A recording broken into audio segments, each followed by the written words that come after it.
the fourth season of the Fantasy Fullback Dive, brought to you by the good folks at the Roto Street Journal. We are paving the way to fantasy glory. We are going to act as your lead blocker this offseason and during the season, and hell, even in the postseason, if you're going to be like a real dedicated fantasy fan and keep listening, which totally you should. If you have been, you would have heard some of the great stuff that's been going on the dive lately, which we're going to get to in a second. I, of course, am your host, Nat the Truth Jones. With me, as always, on a surprisingly early morning, and by early morning, I mean like not even 10 a.m. podcast. With me is the Wolf of Roto Street himself. Wolf, how's it going?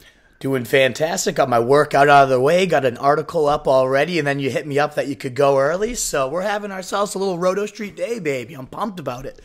That's great. We had a pretty exciting Roto Street day recently, right? We had a fairly prominent football-related fantasy guest. You want to, or just guest in general, you want to talk about that for a sec? Not too bad. I mean, a second to the Wolf maybe, but no, oh my God, it was beyond thrilling. I got Adam Schefter.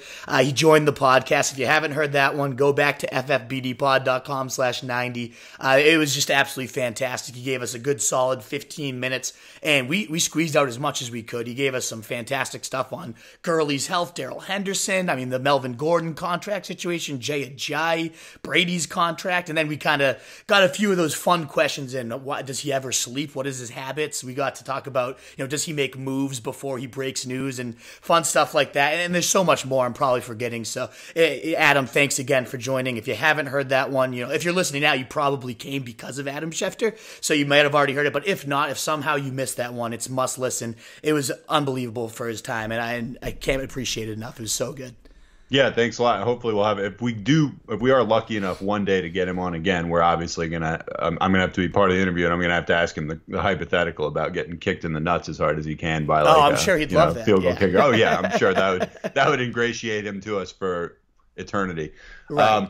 All right, so we're gonna talk. We talked Schefter a little bit, but there's another thing we kind of want to pump up, which is the offseason Bible, which is right on the cusp and which is just jam packed. It's a literal tome.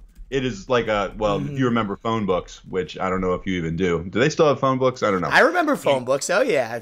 Okay. I was alive for phone books. Yes, Nat. All right. I don't know. I don't know when they phased phone books out. I figured maybe they phased them out when you were a kid or something like that. But anyway, talk about the offseason Bible, because this is a huge deal. A lot of work's gone into it, and people should check it out. Yep, it's just, I don't know if it will be officially dropped quite at this podcast. I previewed it last one and then realized it wasn't quite done. We got our guy Sammy just doing some fantastic work on the Bible. We're using a great program so we can squeeze in videos and podcasts and make this multimedia ultimate guide. Over 70 videos in there, over 150 pages, which might sound intimidating. Some of you guys might be like, that's too much for me. There are very skimmable kind of like spark notes throughout there, though, with graphics, and like the summaries are bolded. So if you're not a nut, then that's okay. We have the summaries, the need-to-know information all throughout there. If you are a nut, which I know a lot of our guys are, and just want to read 150 pages of great stats and where everybody went and how everybody was impacted, that's fantastic too. This episode, we're going to do the offseason risers and fallers, kind of the MVPs and LVPs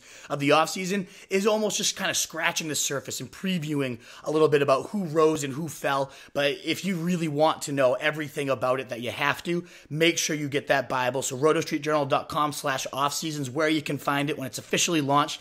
Sam told me he thinks he can get done by the end of this week. So hopefully it will be up there and ready for you guys. It's such a great guide. And if you like what we've been doing here, it means the world to get your support and get your feedback on that. So, Wolfpack loyalties, we want to hear from you. We want you guys to test it out and let us know what you think. All right, so next time we're going to talk about overprices, but before that, we are going to hit the offseason MVPs and LVPs, which I'm assuming means least valuable players, guys that have fallen as much as possible. But before that, let's get into the stock watch. There's been lots of early pre-camp risers and fallers. We're going to talk about that in a live show coming up, supposedly. We'll see. We were on the cusp of getting on Facebook Live today and see, but I don't know, 9:55, who's gonna be there. I think this is probably the right move, but we're gonna do that eventually. The one we really need to discuss right now is the Lions releasing Theo Riddick, a guy that I actually wrote an article about how much he sucked the pass catching back maybe a year or two ago, and then I was just he kind of proved me wrong, even though I still stand by my data. But anyway, he's gone. It sends Kerryon Johnson's stock going through the roof. This is a guy that we've been saying for a while now, man, why don't the Lions just go all in on this guy? It doesn't make any sense that they're not.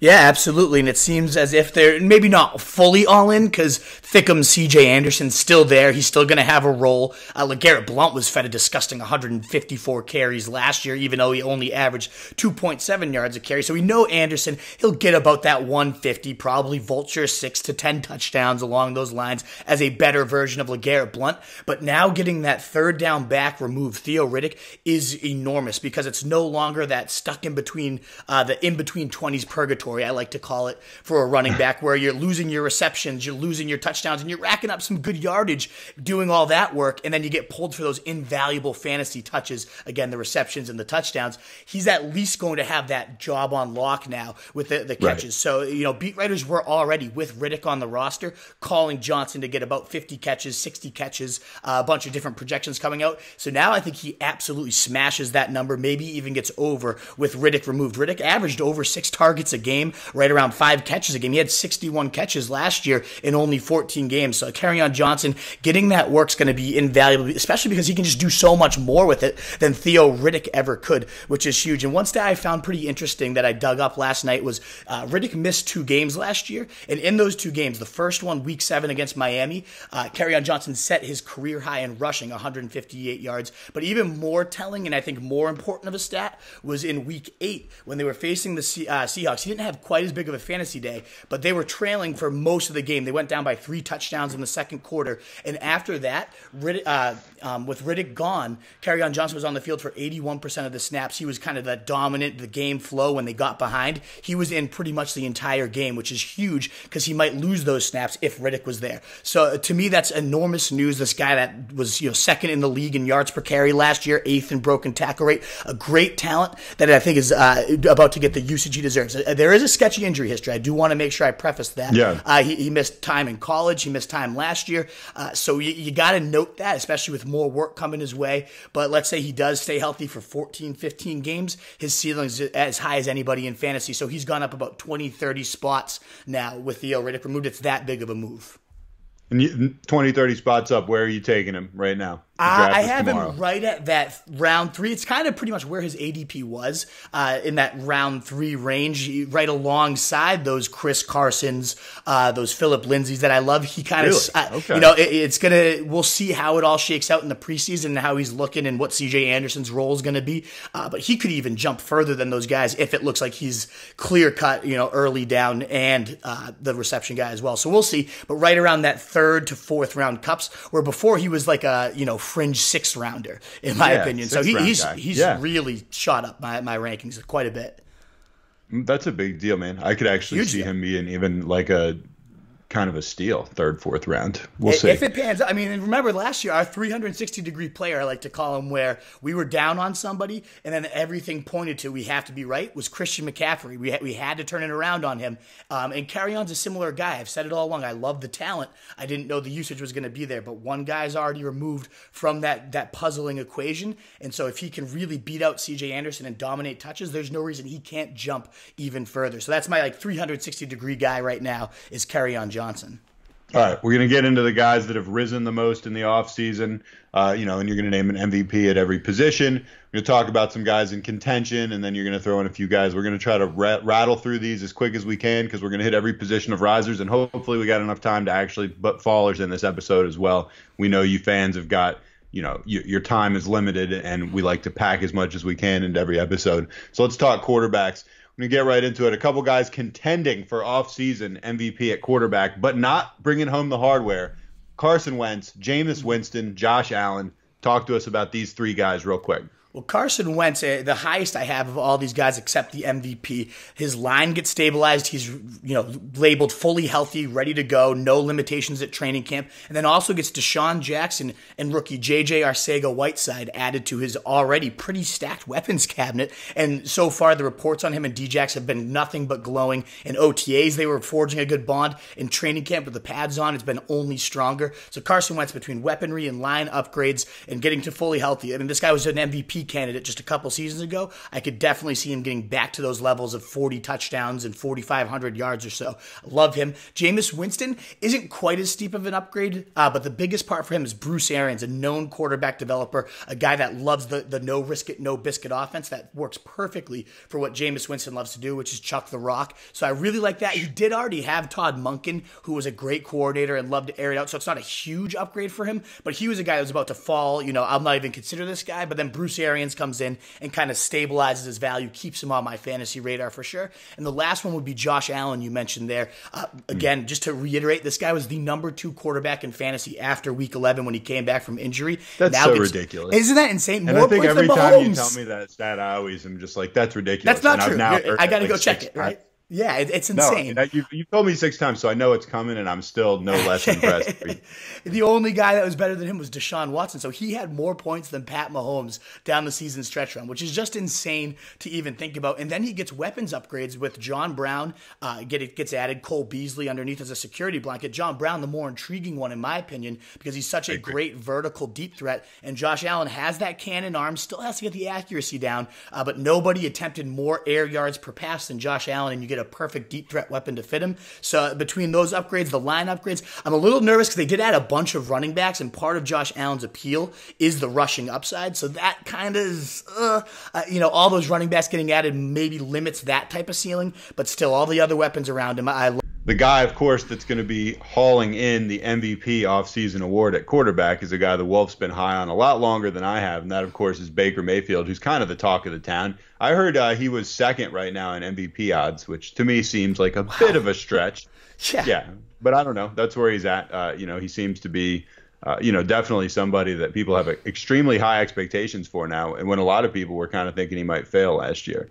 So why did he pull down the MVP hardware this year? Yeah, who cares if he wins the NFL MVP? You got the Wolves offseason MVP, the biggest award. MVP. Exactly. There's nothing bigger than the FFPD Pod MVP award. But as you mentioned, I was already really high on this guy pretty much right from the start as a rookie. I thought the talent was always there. And then starting in this offseason, even before Odell gets there, and everyone knows that's the obvious reason he's risen so much, but even before that, the fact that they rehired Freddie Kitchens, who he was thriving under as the head coach, and then add Todd Monken as offensive coordinator, I think those two minds are absolutely brilliant. Last year, just as a couple stats, if you haven't heard these ones yet, when Freddie Kitchens took over, the entire offense just started to blow up. They were 4th in yards per pass attempt, 4th in total yards and passing yards per game, and they led the NFL in yards per play once he took over. And then Baker himself obviously went up from 58% to 68% accuracy, 6.6 to 8.6 yards per attempt. That's second in the NFL. And he would have had a 4,508 yard, 38 TD pace under Freddie Kitchens. And that was all before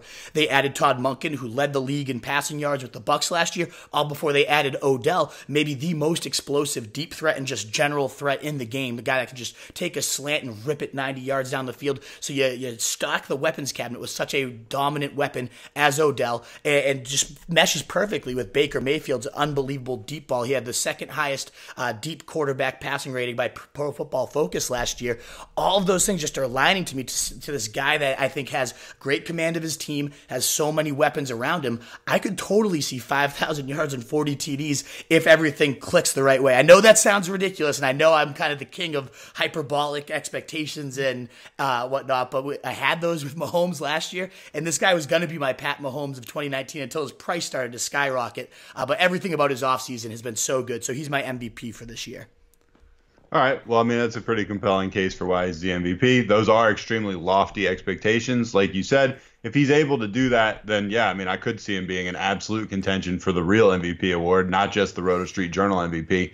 And he has been surrounded with pretty serious talent in the offseason. He's already a pretty talented guy, so not a crazy pick at all. Let's move on to running backs. That's based on, like people that have gained just the most value going up the board. There's one guy that pretty much jumps off the page, Latavius Murray, a guy that, sometimes we've even referred to in a ho-hum sort of light, but it seems like this guy has serious upside moving into the fantasy season.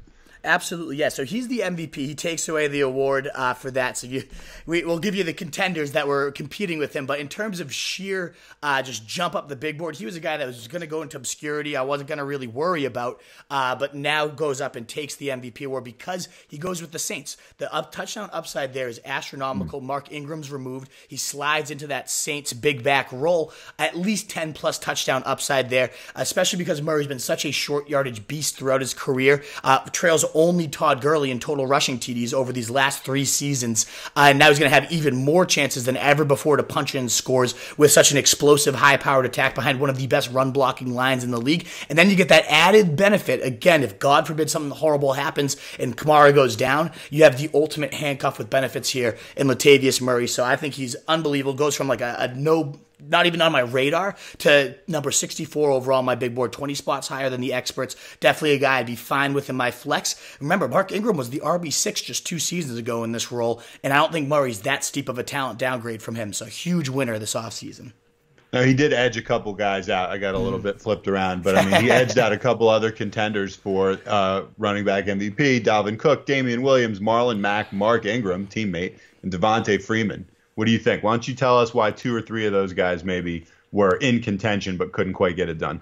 Yeah, for me, 2 guys that I thought were going to have competition added and didn't were Damien Williams and Marlon Mack. So Damien Williams remaining that invaluable Chiefs lead back. We've talked about him a ton on this podcast. Just to quickly reiterate, 10 touchdowns in only 6 games, 22 fantasy points per game once he took over that starter's role and was relied upon when the team needed him most in the playoffs.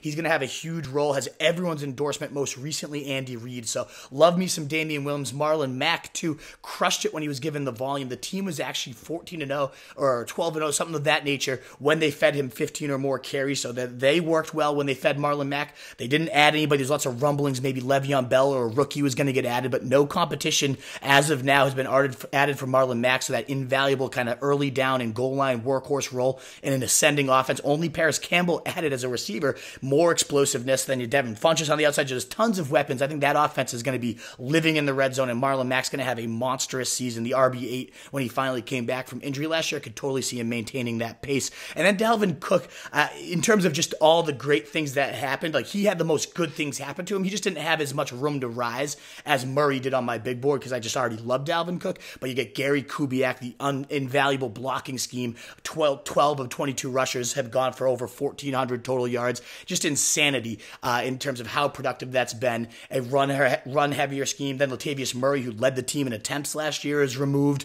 Everything just coming up spades for Dalvin Cook. I think he's going to be used to perfection in this system. Devonta Freeman was because the line has been so upgraded and Tevin Coleman's been removed. So I think that's another offense. You know, the Falcons, we're talking about all these offenses, Chiefs and Colts.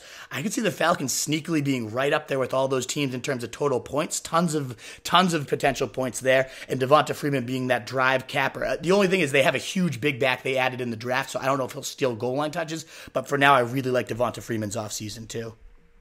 All right, let's talk wide receivers. Got a couple guys that you put into 10. These are not like your, typical huge names, with the exception of Odell Beckham, that you put in contention for winning the wide receiver offseason MVP. Chris Godwin, Beckham, who I just mentioned, Trey Quinn, who you've just been insanely high on. I don't know about insanely, just really high on. Dede Westbrook, and then, of course, MVS from Green Bay. What do you think? Sell me on some of those guys. So Godwin, you get so much air yards and volume removed when you get Deshaun Jackson and Adam Humphries removed, especially Humphries, because now Godwin's going to move inside far more often. He's dominating that slot role, which Bruce Arians has always peppered with targets. Larry Fitzgerald had that late career renaissance. He had over 100 catches for 4 straight seasons, manning that. And Bruce Arians has already said Godwin's a 100-catch candidate. So a huge riser, in my opinion, just on sheer air targets and volume that's been vacated there. Odell Beckham, obviously the surrounding talent upgrade from Eli to Baker is a no-brainer, a humongous talent upgrade there. And I just think playing with Jarvis Landry and being around people he likes more, he's such a mental head case. This seems like a situation where hopefully that gets tapered down. He's with people that can kind of control him and keep him on the field and keep him happy. Trey Quinn, Jamison Crowder departs. He comes right into that invaluable slot role. Jay Gruden loves to pepper that area of the field, and he's had nothing but positive praise for Trey Quinn and what he can do. So a guy that nobody would have even thought about before is a guy I think could realistically catch 90 balls this year in that role. He's dominating. He's built for the slot, got insane quickness. I think he could really thrive there with really no other weapons to even speak of in the passing game. You got Dede Westbrook getting that huge quarterback upgrade in Nick Foles from Blake Bortles. That's insane. Plus you add their offensive coordinator, John DeFilippo, who loves to pepper the slot, where Dede Westbrook played 70-80% of his snaps and led all receivers in touchdowns out of the slot and was dominating and has already been drawing rave reviews for after catchability and how they're going to just really pepper him more and more and more this year. So I love Dede Westbrook. I think he explodes this season. MVS is just because he's finally on that same page with Rodgers. At least it seems so, because last year it was that weird situation. I don't know what you would do if you were in his position, Nat, but there's all these rumblings that they would call plays and he would be like, okay, my coach wants me to run this, and then Aaron Rodgers would like nudge him in the huddle, be like, hey, do a go route. And he's like, well, if I don't do the route the coach ran, I'm going to get benched. If I don't do what Aaron Rodgers does, I'm going to not see any targets. So it's kind of like that, like, what do you do? How do you win? And he just kind of floundered from there. I don't know. That's a tough right? spot Like, to be in. what do you do in that true. situation, right? Like, so I think Aaron Rodgers started to phase him out because he was doing what the coach asked for, which is what you probably should do as a player. Now they seem to be on the same page. He's talking about how fast MVS is playing, how much more he's commanding that number 2 role. So when you get good praise from Rodgers and you're not in his doghouse, it makes a world of difference. So I think MVS could really explode. All right, let's see who your MVP is. You got it. I couldn't decide. This is a hedge. This is a hedge for the Wolf that I'm not used to, but I'm interested in both of these. So you got Christian Kirk, you got Dante Moncrief. Mm-hmm. Tell me a little on both of them. We've heard of both of those guys. I'm impressed they're up this high on the MVP scale. Absolutely. I think both of them went similar to Latavius Murray, guys I probably wasn't even considering, to guys I'm definitely targeting and have just exploded up the big board. Kirk's probably the most obvious one. You get the quarterback upgrade in Kyler Murray, or at least it should be. He's unknown. Yes, I get it, but I think he's going to dominate. If you've been listening, you know I'm all in on Kyler Murray and the air raid offense, which he played in college, Christian Kirk, which Kyler Murray played in college. They're thriving already because of their experience in the system. Christian Kirk's been labeled the best receiver on the field by multiple beat writers. He's dominating on all the routes. So I love this guy. I think he has at least 1,000-yard upside after rotting in this awful system with awful Josh Rosen all last year. Everything about the scheme and quarterback upgrades is huge for him. And that's similar to Dante Moncrief. That's kind of why I lumped them together, is they both have the same factors going for him. He goes from fucking Blake Bortles and Jacoby Brissett, where he's been floundering, to now being with Big Ben, one of the best to play the game, your bravest quarterback of all time. He's a guy. Yeah. He's brave. So brave. I know your favorite there. But with him, it's all about the vacated targets there. He's got so much volume with Antonio Brown departing there, over 200 targets, over 40% of the yards there. There's nobody there that's a clear-cut number 2, and he's the one that's been operating at the number 2 all year. Still a physical freak at 6'3", 4'4", 40. Has been playing real fast and studying and just endearing himself to the coaching staff. And Big Ben as well. Another guy that, if you're not in his good side, he might ice you. He's already been just raving about Dante Moncrief and how much he's stepped up for this team and how he thinks he's going to really thrive in that number 2 receiver role. So that's one of the most delicious and juicy and now available aerial pies in the league. And I think Moncrief's going to slide right in and do a really nice job with that. All right, awesome. Tight ends, Vance McDonald, Evan Ingram. These are guys, Ingram at least, a guy that had tons of upside supposedly surrounding him last year and was by and large a pretty big disappointment. I think you'd agree. McDonald had some real moments. You got both these guys coming up just a little short, but obviously you like the moves that have been made around them. Absolutely. It's similar to why I raved about Moncrief when it comes to Vance McDonald, is the available air yards, the available targets. I think it's just a no-brainer that people are going to automatically rise. I don't think the Steelers are suddenly going to become this run-centric team. They always are going to be a pass-happy with when you got Big Ben at the helm and Ricky Fowler. They made some nice magic last year in terms of even more pass-happy. It was the most passing yards in the league last year. I don't think he's going to do that quite again without all those weapons around him, but over 5,000 yards last year, and you could probably give get right around that number, and there's not a ton of people to throw it to. So I think McDonald gets a huge bump in usage. As you said, had some great special moments. Those stiff arms on Monday Night Football was just crazy. Threw that dude 6 feet into the ground, just choke slammed him essentially. It was unbelievable. Fantastic. So an athletic guy like that, I think, could really thrive. Beat writers already saying expect his stats to explode. So I like Vance McDonald a lot. And Evan Ingram, it's a pretty obvious one, but OBJ removed. He's thrived when OBJ is out of the lineup. And there's 11 games with OBJ and 15 without him. He goes from 8 PPR points to 13 PPR points. That's 5. Wow. That's a touchdown, essentially. More, and the usage is really what dictates that. Goes from 5 targets to nearly 8 targets a game, on pace for 90 targets with Odell, on pace for nearly 130 without him, and goes right up from like 37 yards per game to about 60 yards per game, and hauled in a touchdown about half the time with Odell out of the lineup. So with all those guys out there, plus now you got Sterling Shepard with a broken thumb, you got Golden Tate with a 4-game suspension for PEDs. I don't know who else they're going to throw to. So Evan Ingram, I think that athleticism is really going to thrive this year, and I love the position he's in. And the guy that's going to bring home the Rose Street Journal MVP hardware, of course, Jared Cook. And I like this pick. I think there's a lot of high expectations, rightly so, around this guy. I feel like the pressure is on for this team. And, just like huge expectations, not just for him, but for his team moving into this season. And, maybe he's going to be the answer, right? I think so. They've been hunting for that next Jimmy Graham since 2015, and they haven't been able to find it. And I think Jared Cook has a great shot to be that. He's coming off a career year in terms of 101 targets, 68 receptions, 896 yards, and 6 TDs. And I think, maybe he won't see the target number in a little bit more of a crowded situation. There is really no one to contend with in Oakland. And now he's got, Michael Thomas, the clear-cut top of the totem pole, assuming he actually reports. We'll see these days. Alvin Kamara definitely ahead of him in the target totem pole. But other than that, there's not really, is it Traquan Smith? Is it Ted Ginn? Probably not. Cameron Meredith just got cut. So it's a really clear cut, like number 3 and one of the best aerial pies in the league when you're playing with Drew Brees.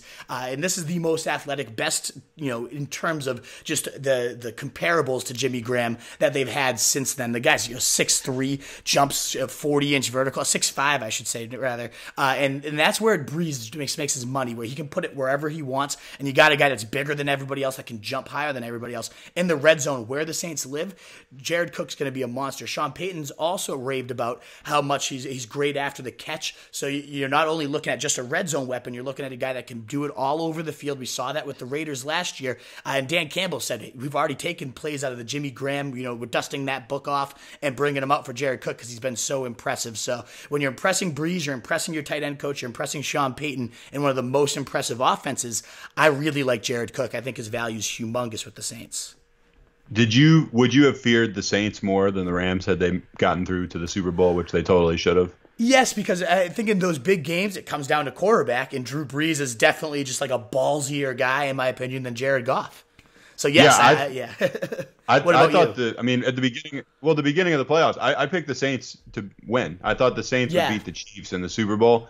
And I still thought the Saints would win, even when the Patriots, with the Patriots going over the Chiefs, which they did in impressive fashion. Mm-hmm. I did not. When the Rams won, usually when the Patriots go to the Super Bowl, I convince myself the other team has a shot or can win, even though I'm usually wrong. Yeah.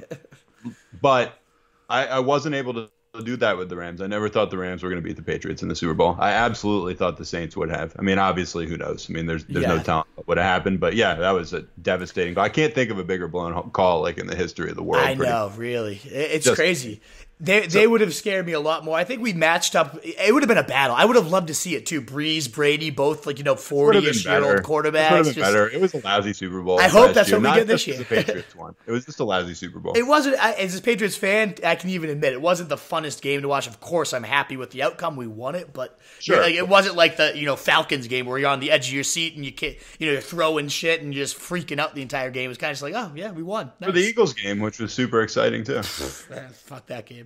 It was pretty exciting. And let's not forget both Giants Super Bowls, both very exciting as well. Oh, God, shut up. All right, let's go on season MVP ballers for the quarterbacks. The aforementioned Tom Brady, taking a little bit of ding on his resume with an off-season MVP honorable mention falling award. Why is Brady on the downspin here? Yeah, the LVP of the offseason, not quite as the guy taking home the hardware, but you lose Rob Gronkowski, a guy you've had in your stable for quite some time and obviously has been just dominant with. That's a huge red zone hit. I know Gronk wasn't quite Gronk last year, but still. No, he sure wasn't. I know, definitely not in fantasy as you experienced last year, but still just so reliable and can get it done. And then you got Edelman with a thumb injury right now, and it's just like, who the hell is he throwing passes to? You got Maurice Applebee's Harris, like who the fuck is this guy? Who's the most impressive? Is that a real person? No, I call it. He looks Maurice literally Applebee's like Harris. No, he looks.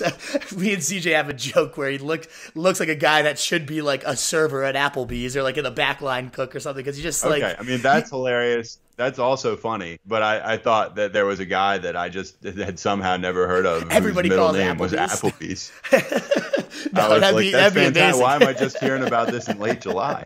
That'd be awesome if it was. All right, well, it's just an inside joke that I've completely forgot. I hadn't even told you. You always like to throw out your just total inside jokes. Yeah, that make Applebee's. Sense to absolutely nobody else when we're on the air. Applebee's. No, but apparently he's the most impressive player in camp. And if Maurice Harris is your most impressive receiver, you're probably getting a little bit of...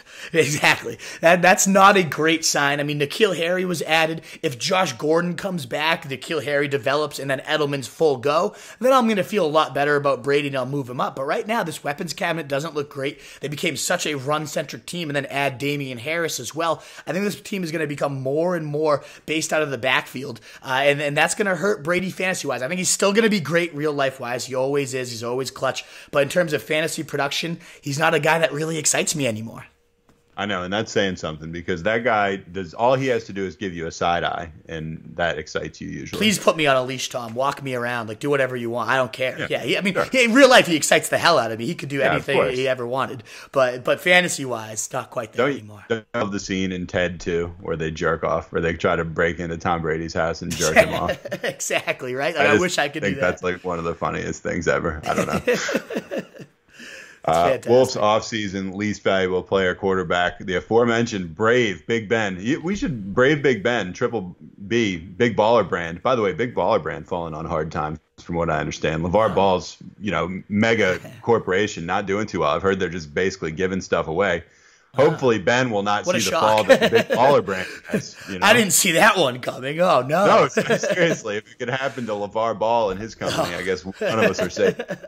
But let's talk about Ben Roethlisberger. Why is he taking such a hit? I mean, Le'Veon Bell, Antonio Brown. Do we need to talk about anything else? I think that's really all it comes down to, right? When you lose two of the most elite weapons in the game, you have to take a stock hit. I mean, he was without Le'Veon Bell all last year and still led the league in passing yardage. So, of course, he's still going to do his thing. But Antonio Brown just made so much magic happen. And their chemistry, as bad it was off the field, was just a beautiful thing to watch on the field. So when you go from, as much as I just raved about Dante Moncrief and how much I love him for fantasy, there's not even a close comparison between Antonio Brown and Dante Moncrief on the field. So you're just going to feel that absence. There's no way this guy's going to lead the league in passing yardage again. He's going to still chuck the rock. He's still going to be okay, but it's just way less exciting when you lose a guy like Antonio Brown and Le'Veon Bell. There's no two ways about it. Yeah, I think that pretty much sums it up. Let's talk running backs. Guys that have fallen. Darius Geis, somebody that excited us an awful lot last year. It's been a tragic figure so far in the NFL, you'd almost have to say. And then the 49ers running back, just their backfield in general. We're going to talk about both of those real quick.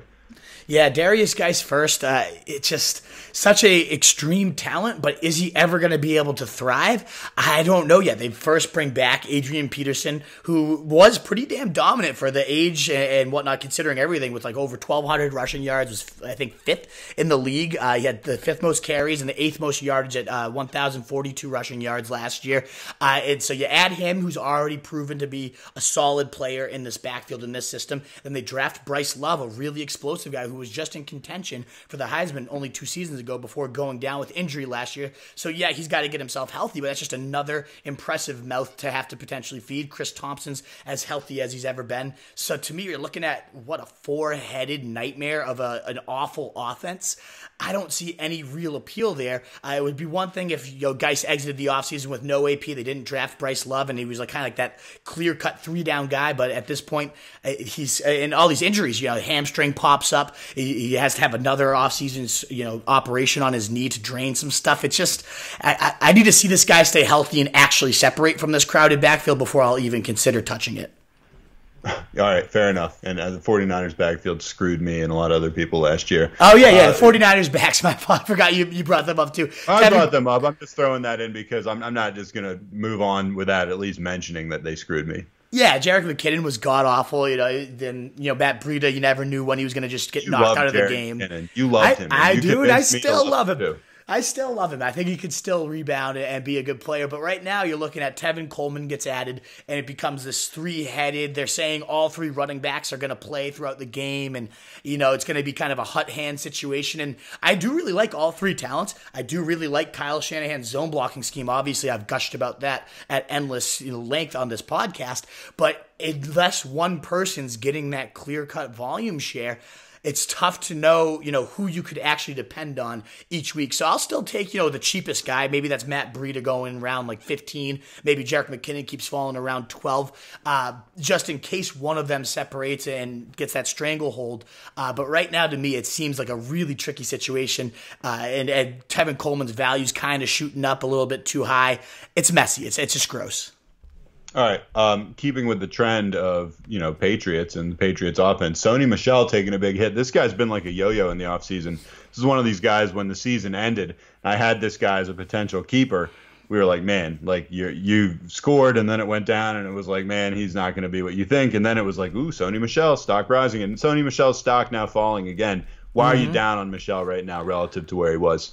So the biggest thing is them adding Damien Harris. We have Ryan Hannibal, our guy, come on the podcast and tell me this is not just an insurance policy. This guy is going to be involved and potentially involved at the stripe. And that's where Sony Michel became such a dominant force, where especially in the playoffs. He was the best running back on the field for those games. Now he's going to get spelled at the goal line. It just makes it a little bit trickier. When can you trust this guy? Now, if we read some reports that red zone drills, he's the first guy up. He's dominating. He's still the one that's going to be getting the touchdowns. I'll, of course, change my tune because that's so much of his value. But I really see Damien Harris, a big back that was a great finisher at Alabama last year, carving himself a role there at the goal line. And plus, is Rex Burkhead still lingering? It just becomes that messy situation. He's lingering. What is he going to be doing? Is he just a special teams guy now? The really only clear-cut role there in the backfield is James White, who, of course, catches 70, 80 balls, as always. Until I know how the rest of this is going to shake out between Harris and Michel. Michel's going to be the more volume guy. I get it. But to me, it becomes a messier situation. The Patriots have always been unreliable out of their backfield, and now they add a guy that could definitely eat away at his value. Okay, wide receivers. Antonio Brown, who we talked about before. You think this is going to hurt Ben, and you think it's going to hurt Antonio Brown too. And then, of course, Golden Tate, who's just disappointed me really just for pretty much his entire career. But Go ahead.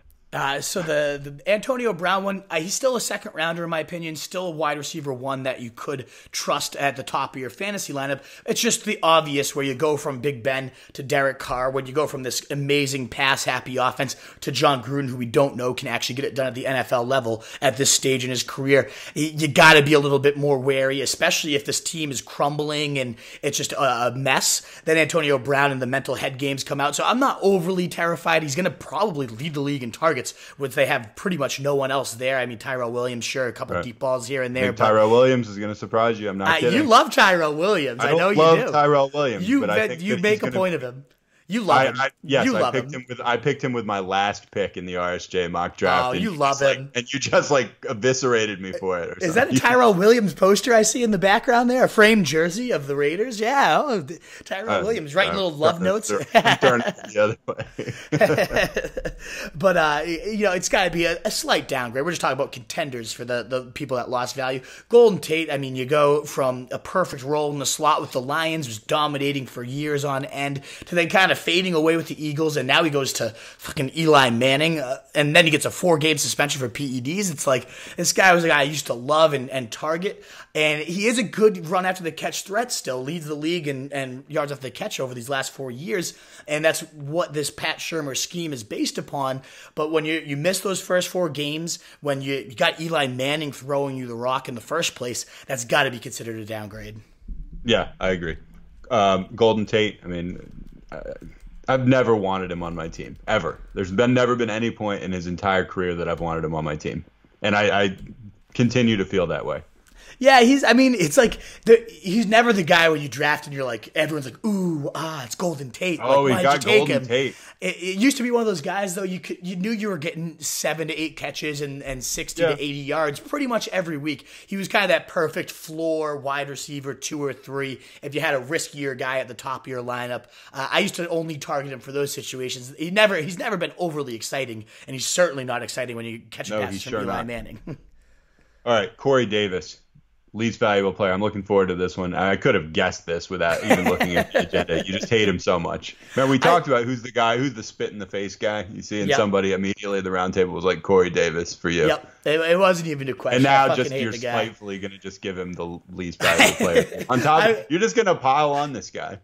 I was going to say, I don't know how much of this is my pure hatred for him. For those of you who haven't, some of it. And a good amount of it is he was one of those guys last year. I don't know if we have a term for it yet in the glossary. If we don't, we got to catch it. But he was the guy that he'd have a 40-point. He had 4 games above 10 points last year, and a couple of them were blowups. He had like a 30-something point game, and he killed you in at least one of them. But I was gonna say one of them he was on my bench for the 30-point blow up. I put him in. He gets like 2. He had, in fact, that's pretty much all of them. He had 5 weak runners under 5 points. He's probably in my lineup for all 5 of those under 5-point games. Never in my lineup for the double digits. So I just got so sick of him. I gave him the good old hate cut.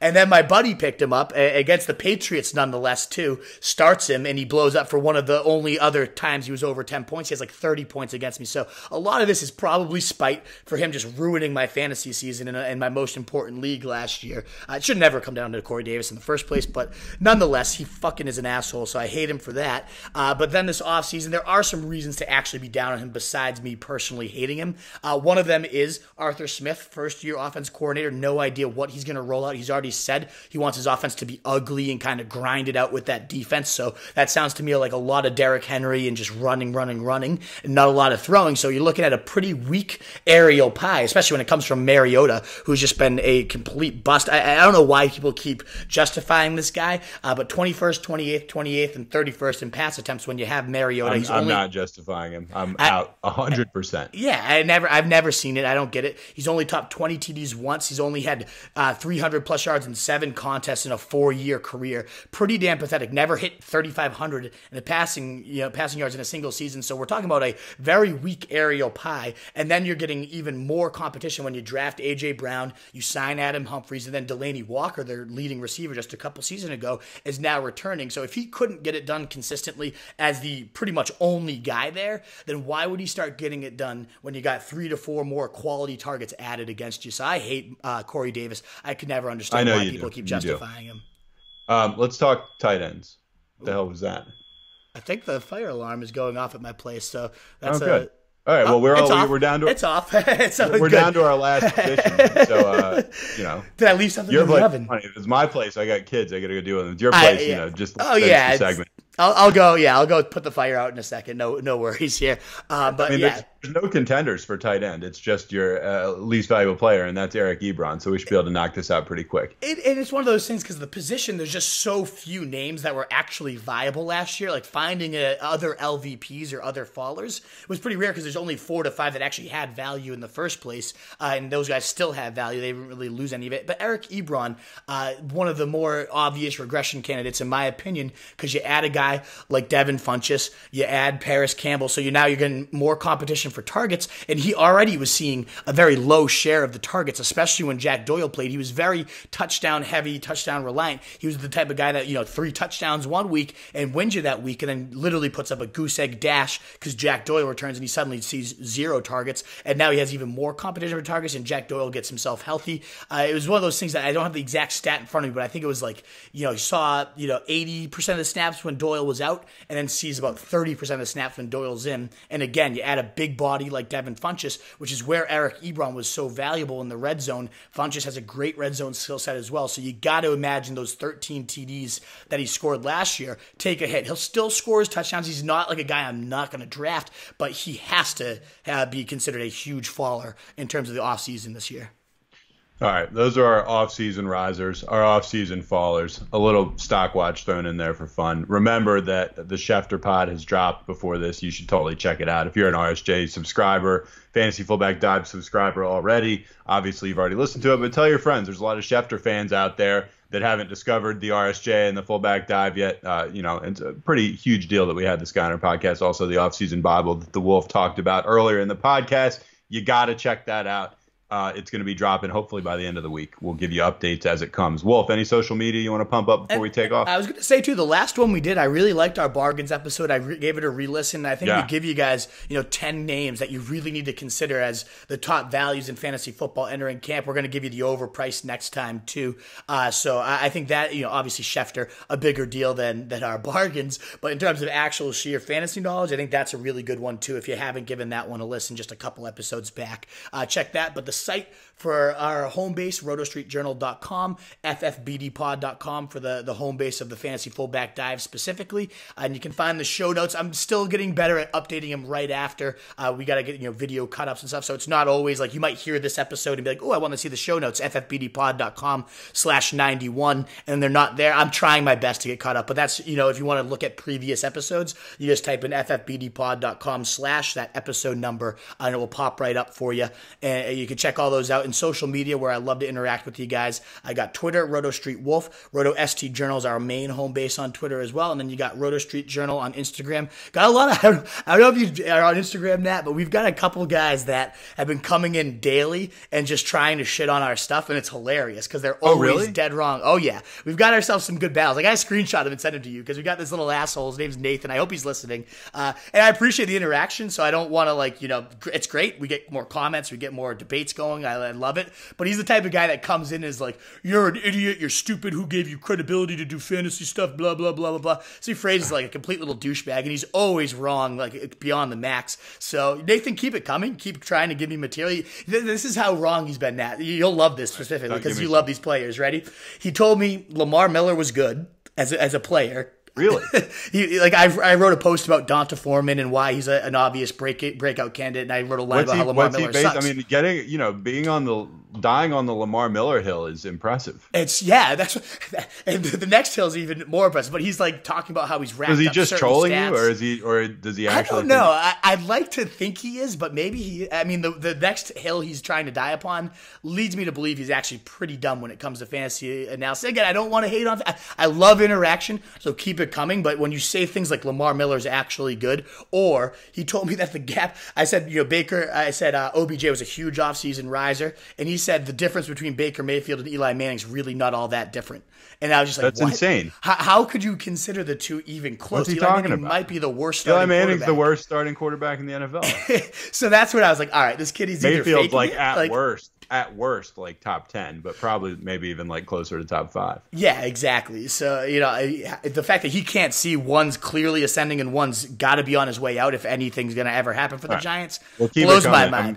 I'm going to check that out. That's awesome. And the phrasing of it, though, is the best part, where he's like calling me an asshole and stuff, which is just like, all right, good. Well, so I didn't mean to I could clearly got a little testy there, but I love the interaction. Keep coming at me on Instagram, Roto Street Journal on Facebook as well. Doing the daily draft wizards every night at 6 p.m. if you want a mock draft customized to your needs. I know you got to get going to the kids, but find us on all those. Follow us, and of course, if you like what you heard, subscribe and review us. It means the world to us.